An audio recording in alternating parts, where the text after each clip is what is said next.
You're watching IntoWineTV, and we're in Napa filming at Crushpad, and we're tasting the 2007 Sunset Ridge Vineyards Petite Syrah.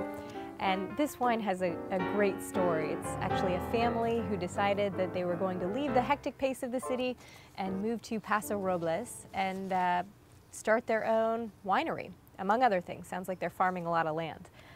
What do you think about the wine? I like it. I think the colour's good, very intense, opaque colour. On the nose, I thought it was excellent, well balanced, intense, concentrated. Peppery, which is the alcohol coming through a bit. Clean fruit.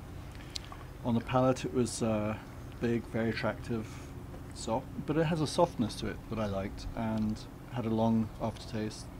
Very tasty. I thought really good wine. Yeah, and not unreasonably priced, I suppose. This grape, it's on the high side, but it's okay. At $38 a bottle. $38.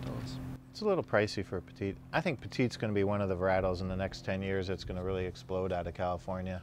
More and more people seem to be talking about it and noticing it. And we should say Petite Syrah, not Petite Verdot. Right, Petite Syrah.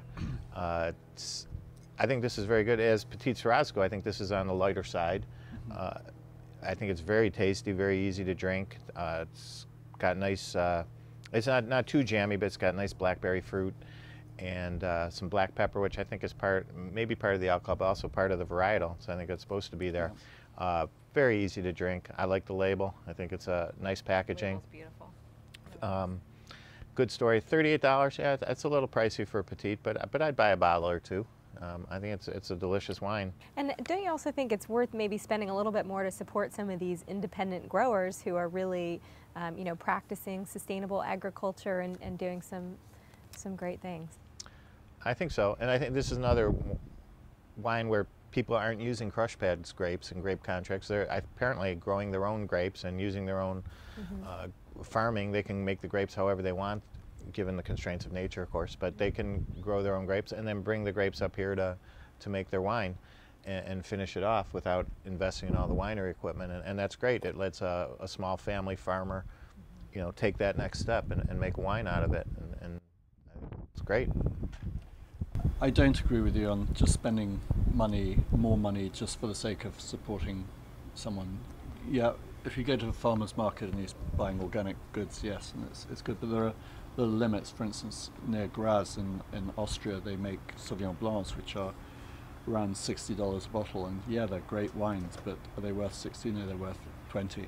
But because of the limitations of the amount of land available in that area, they have to be really small producers and very expensive. But does that make me want to buy them just because of that? No.